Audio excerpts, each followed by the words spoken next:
Hello. Okay.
Okay, everyone. Well, thank you for joining me today. For the next few minutes, I want to talk with you about the call of the wild. Now, if you have any questions as we go through this presentation, I want you to enter them into the chat box.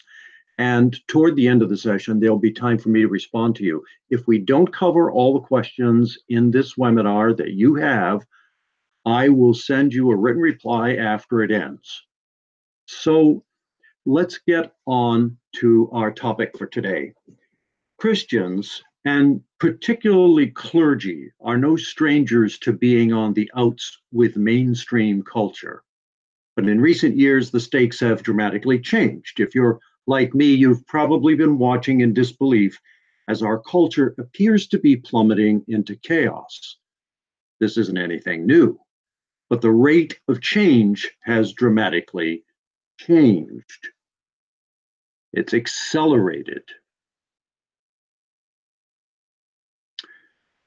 So perhaps you need a little convincing. Well, take a look at these trends among millennials. Now, this is what I call the marrying age population from 22 to 37.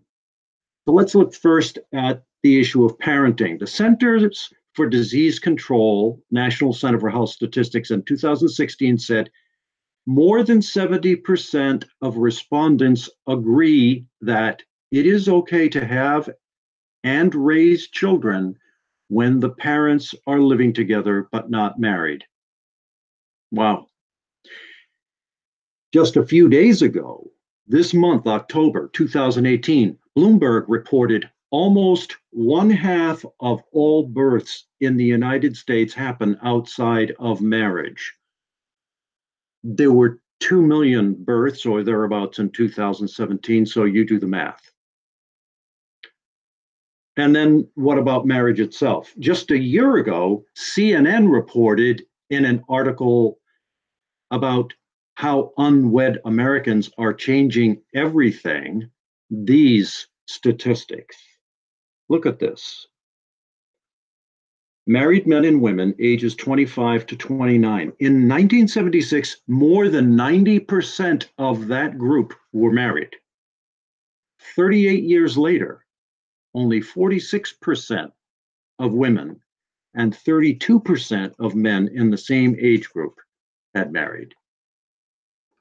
And continuing, on matters of right and wrong, the Pew Research Center in 2014 has documented that more than 70% of 18 to 29-year-olds do not believe in absolute standards of right and wrong.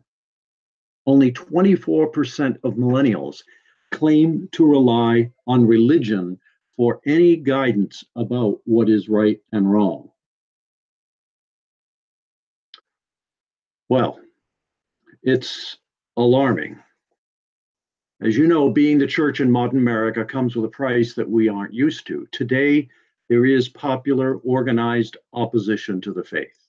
The values that we understand to be the bedrock of a civil, moral, and flourishing society are under attack. In some cases, actually outlawed. Wrong is being called right, evil is being touted as good, godlessness has supplanted rational thinking, personal responsibility is evaporating. And we are left standing on the sidelines watching this hideous suicidal parade pass by. Now, I'll bet that if you are a pastor, you are diligent in the care of your flock, that you study the Bible, making sure to present God's word to his people as faithfully as you know how. But because the church and its message are effectively being kicked out of the public square, we wonder, don't we, if the only safe place left to be a disciple of Christ is inside our buildings. In the face of culture's decay, do we ministers reach safe inside our church bubble, nurturing the flock who must live in the world and hope for the best for them? Or do we, like Wesley did, see all the world as our parish? As you think about those two possibilities, I want to offer a parable. After all, I'm a preacher like you, and good stories are part of the tradition of how we communicate and learn. I call it the parable of the wild.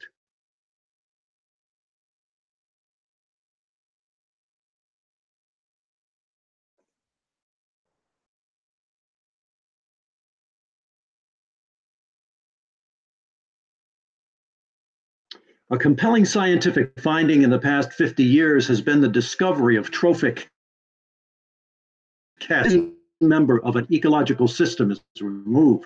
The balance of nature is changed from top to bottom. The classic example is what happened in Yellowstone. When European settlers arrived in America, wolves and humans clashed. By 1930, the gray wolf had been wiped out. Yellowstone had none.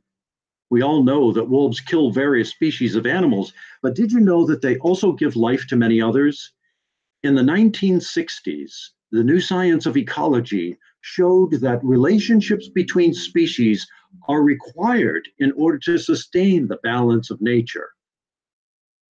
After 70 years, wolves were reintroduced to Yellowstone. In 1995, researchers released 3 packs there, hoping to save the wolves from extinction. No one could foresee all that would happen.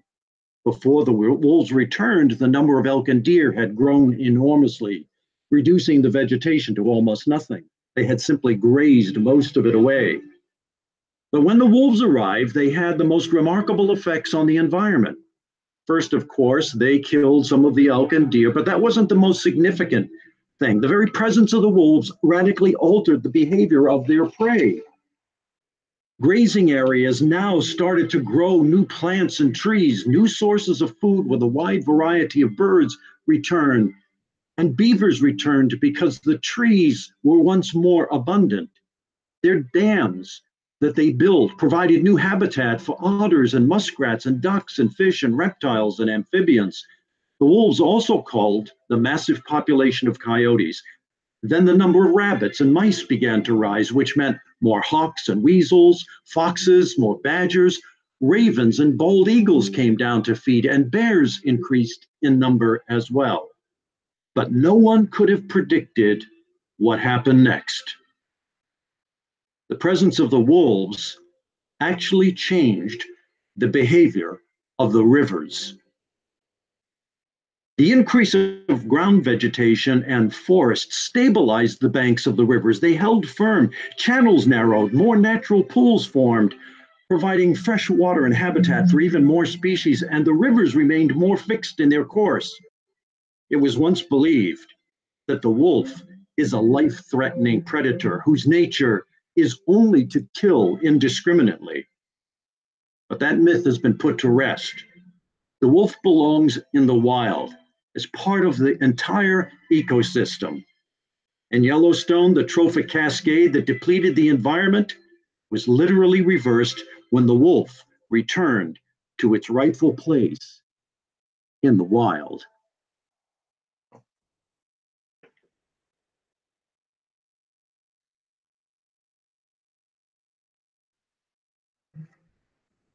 So, friends, I wonder, could it be that the cultural decay we are witnessing is the result of a kind of trophic cascade brought on by the absence of a key member of society?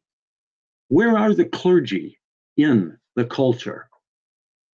What if instead of seeing the world as a wild that needs to be tamed, we understood that our call was not to safety, but to the wild itself? Imagine the possibilities if Christian ministers made the decision to leave the safe confines of the Christian subculture and entered again into the wild. I was baptized into the church as an infant. I grew up receiving the sacrament and was nurtured on the word. When my father died at the age of 47, I was 27. And I asked myself, if I have only 20 more years, what will I have done? What will have been the meaning of my life? That was 40 years ago. God used that moment to call me into his service. And while I have been privileged to serve as a pastor, the call of the wild that first captured me has been constrained, muted, and bound. How? By making sure that the order of worship was correctly printed in the Sunday bulletin. by trying to pacify church members who were at odds with one another over inconsequential controversies, by convincing myself that being able to hold my own in the latest theological debates within the ecclesiastical system was evidence of my faithful commitment to the call to go into the wild. I understand that the church needs its shepherds, but the job of the shepherd has to include a visible demonstration of the character and nature of Jesus himself. After all, I think he is the quintessential example of God's agent in the wild, bringing order to chaos with no thought for his own safety.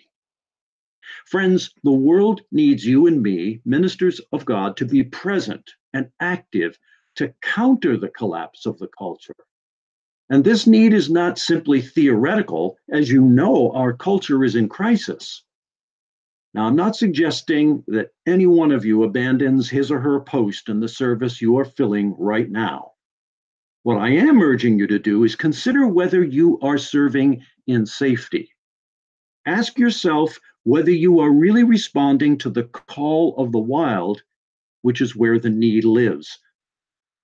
I want to politely but intentionally invite you to move beyond your comfort zone, and we all have them, don't we, to a new place of engagement with people who desperately need what you and I have to offer. Yes, I know that almost everyone who needs what we have to offer will never darken the door of our sanctuaries. And that is why our goal cannot be to get more members to sit in them once a week. Instead, I think it is time for us to return to the wild and engage people where they live. I have this bedrock conviction. Society rises and falls on the character of its people. That character is primarily incubated in the home. If the family is the essential building block of society, then it must be our highest priority to see to it that the families that are formed are grounded in what is good.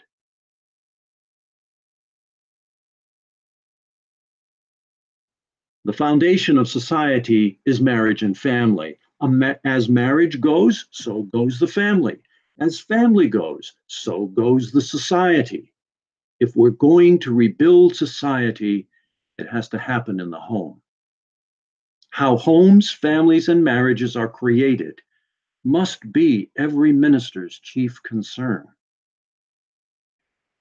Earlier this year, the Religious News Service reported that in 2017, only 22% of all weddings in the United States were conducted in a house of worship. And a conversation I recently had with a soon-to-be bride and groom, both Harvard graduates, they told me that their party, not their ceremony, is the most important part of the day that they are looking forward to. Clearly, the influence of the church on the formation of marriages that produce families has been dramatically eclipsed. But I am not daunted by this trend, and I don't think you should be either. Let me tell you a little bit about myself. As you can see here, I live in Tampa, Florida. I've been a Presbyterian minister since 1984. I've served a variety of churches and positions in various states, even the national offices of one of our Presbyterian denominations. I graduated with a degree in education and then later an MDiv from Princeton. But what I want to talk to you most about today is how I came to be the founder and director of Dear Ruta Wedding Associates. I was sitting in my office about 10 years ago talking to them about getting married. This was a couple that came to me. They were not members of my church. They weren't going to become members of my church, but they asked if I would marry them. And suddenly a light bulb went off in my head. I realized I have had this conversation with dozens, maybe even many more than that, couples everywhere I have served. Maybe I should be doing this intentionally instead of accidentally. And so in the past 8 years, I have discovered that one of the most exciting and accessible arenas of mission that is staring us in the face is the population of men and women who are getting married. And that period of time, I have offered my services to create and officiate ceremonies to couples from all over the United States, Canada, South America, Europe. I even have one couple in Moscow, Russia right now, have asked me to provide relationship coaching for them. No, most of these people are not looking for God, for Jesus, for salvation, or for church membership, but they are looking for spiritual answers to life's most profound questions. And they are looking for someone they can trust to guide them in the preparation for marriage, someone who will conduct an uplifting and joyous wedding ceremony. And yes, trust me, they all want it to be short. As proof of the old adage that the customer is always right, here are some of the awards I have received from my work. No, this didn't come from any church. It came from the couples whom I have coached and married. Now, at first, I didn't even know these organizations that you see on your screen even existed. And the first one I found out about because couples had been reviewing me without my knowing it, and they wanted to give me an award. Since 2013, DiAruda Weddings has consistently rated in the top 5% of wedding officiants throughout the country. I guess we're doing something right. Friends, what I want to say is that the harvest is ripe, but the laborers are few. And here's the amazing thing. Because of the wholesale secularization of marriage, couples expect to pay for the services they need for their wedding. Paying the officiant is no exception. And that payment is substantially more in the secular arena than you and I have been used to receiving from couples that we've been marrying within our own congregation. Again, the labor is worthy of his hire. I want to say to you very pointedly today that there is a place for clergy in the culture through marriage in the wild. The harvest is ripe, but the laborers are few. And here's the amazing thing. Because of the wholesale secularization of marriage, there's an opportunity for you to receive compensation for the professional work that you do, both as a wedding officiant and as a professional relationship coach. Now, let me say this. Long before there was any organized religious faith of any kind, and long before there was any state or nation, men and women were joining one another in marriage. It's interesting to note that none other than the father of the Reformation himself, Martin Luther, considered marriage and family part of the original estate of creation. Marriage is a God-given gift. And while states may legalize it and religious societies may explain and sanctify it, marriage is a relationship as common as the rising of the sun each day and as sacred as the creation of every human life. So, with all the challenges the church faces in communicating its message in contemporary society, Christian ministers, I believe, are uniquely positioned to have a profound impact on the character of our culture, if we'll exercise the calling that we have received, which I believe is one that is inviting us to go into the wild and bring balance into the lives of people who need it and who long for it. Let me say it even more directly. It is possible that you and I could make the difference, could be the tipping point between whether the marriages and families that populate our nation in the next generation are ones which are healthy, vital, and contributing to the well-being of all people or not. All we have to do is make ourselves available. Now, I have learned how to do this kind of ministry, and I can tell you that this has been the most personally rewarding and professionally fulfilling period of my career.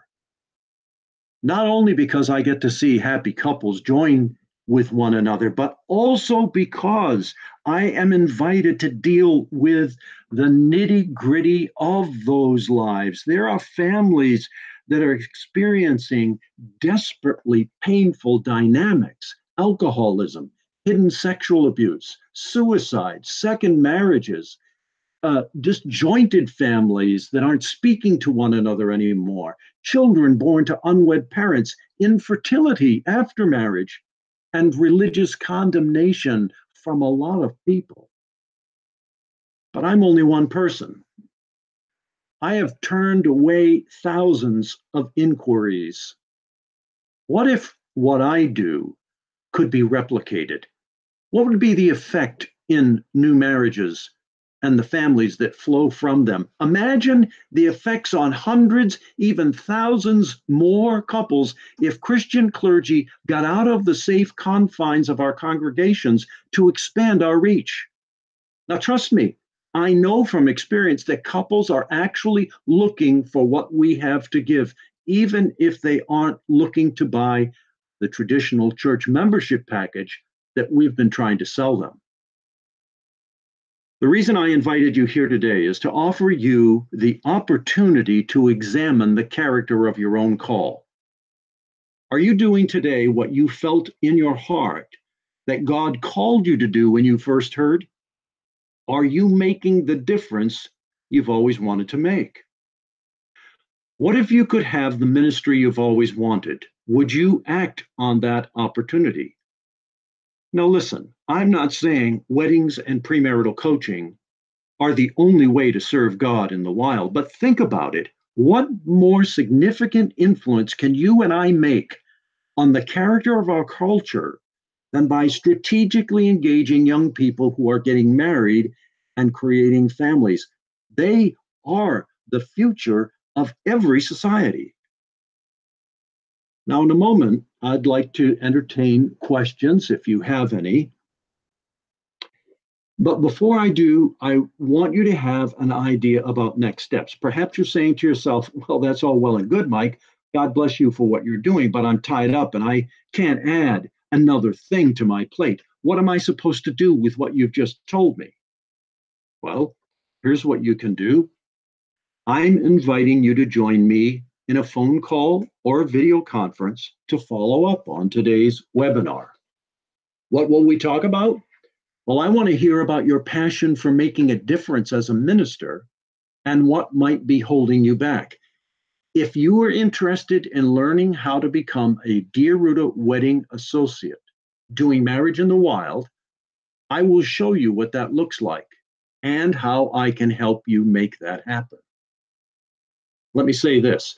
A lot of clergy think, well, I already marry people all the time. What do I need to learn? I've been doing weddings my whole career. Well, that's great. But have you actively gone into the wild to seek out couples preparing for marriage? Most ministers have not. But there's an enormous opportunity for you to be in the culture and make a difference, a profound difference in people's lives and to get paid for it. But you have to know how. Now, I've spent the last 8 years learning what I want to show you so you can make the inroads into their lives more effectively, faster, and with a lot more support and the joy of making a visible difference in other people's lives on your terms. The satisfaction that comes from exercising your own creative way of fulfilling the call of the wild will inspire you, I know, because it has happened to me. If you become a Dear Ruta Weddings associate, you'll learn how to market yourself, your services, to the non-churched and those who have fallen away. You'll learn how to know where to intentionally go to find people who would use your services if they knew you were available. I'll teach you how to conduct a consultation with couples who don't share the same worldview that you do and still impart the gospel. You'll learn the fair market rate for your wedding and relationship coaching services and how to easily secure payment. You'll learn what the current trends in lifestyle, relationships, and weddings really are based on the latest data. And you'll understand the implications for your ministry with couples in the wild. You'll learn how to provide warm, engaging, personalized connections with your couples while keeping the routine communication tasks related to every one of them, organized and simple. You'll learn how the Dear Ruta Weddings website works, how to promote your services using social media, and how your smartphone can streamline your tasks. Now, couples don't want to be schooled in Christianity and they don't want counseling. But after hearing our explanation of relationship coaching, many of them are eager to sign up. You'll learn how to make coaching an anchor service for your marriage in the wild ministry. Because I have learned all of this the hard way, I can teach you all of this and more, which is going to help you enter into the wild far more effectively. The point is this: couples are not going to the chapel to get married, they're going everywhere else. But I can help you enter into the wild to offer guidance, wisdom, and grace to people who are looking for it, but often don't know where to find it. In a lot of churches, weddings have become more rare than baptisms and new members. But you and I can change that if we'll take the church to the people by doing marriage in the wild. Now, perhaps you're wondering, is this a viable model of ministry for me? Whether you were our sole pastor, a head of staff, an associate, a youth minister, a tent maker, part-time or retired, I think it is. So here are some insights from other colleagues who have worked with me and seen this from the inside out. John Fullerton in Dunedin, Florida, is a full-time minister who's trying to reach out to his entire community. And doing this work with the spiritually curious has helped him become more effective in his relationship with all people. Then there's Gary McCall in Celebration, Florida, who's been in ministry since the 70s. And when he began, people were marrying in their late teens and early 20s. But now he's found out, as I have, that people are getting married much later after living together for a few years. Many of these people are disconnected. They feel out of place. They want someone who will get to know them.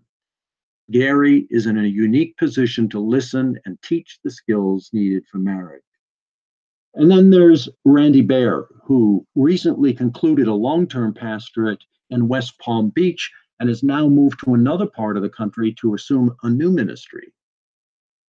He's found great joy by being invited into the lives of unchurched people.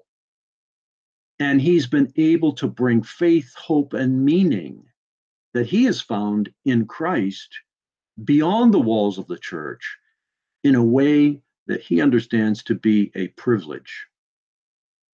Now, if you want to respond to the invitation to join me in a free phone call, I'm going to lay out all the details. But here's an overview of what you will receive as a Dear Ruta Weddings Associate Officiant.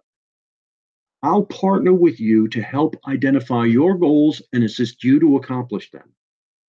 You will exponentially increase your influence beyond your congregation. You will engage new people from every walk of life who are statistically very unlikely to ever attend your church. This is going to result in a whole new set of dynamic relationships. Your sphere of influence for the kingdom of God is going to expand. You will begin talking to people you would have never spoken to before. Not only will they receive what you have to give, I've learned so much from the people God has given me to listen to.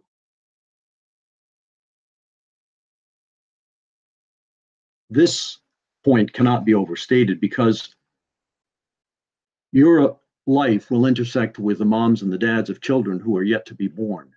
You will be changing their lives before their parents ever conceive or hold them. By making the decision to do marriage in the wild, you will not only bring back balance to the wild, like the once caged wolf, you too will experience balance in your own life. We've found that the more that clergy interact with people in the wild, the more their own mental and spiritual health improves. Why? Because of balance, reversing the distortion that has resulted from the departure of the clergy from the culture and from our experiencing people as they are, where they are. Now, you've heard me say before that the labor is worthy of his hire. By becoming a DiRuda Wedding Associate, you will create and sustain an independent income stream that is not dependent on your church, but on you and your initiative. So, let me share one more testimonial from author and evangelist Alan Dayhoff. He says that ministers everywhere he goes are asking what their role is in the changing world. He is convinced that we've got to roll up our sleeves and venture into the places where people live. He has seen firsthand the effect of the work that I've done and understands that DiRuda Weddings is about taking our calling to the heart of the couple. And this is a brilliant method of ministry. Al encourages you to check out the training that I can provide for you. The bottom line is there's a lot of work to do with folks in the wider community who are not entering the doors of our churches, and we're needed. So I want to thank you for being here today. It has been a pleasure to take these few minutes and share my thoughts with you. I would like to invite you to contact me at wildcallweb@gmail.com and enter into a conversation with me about how you can become a DiRuda Wedding Associates officiant, doing premarital coaching, weddings, marriage preparation, earning an independent income for yourself, and making a difference in people's lives by responding to the call of the wild. Thanks so much. Have a really blessed day.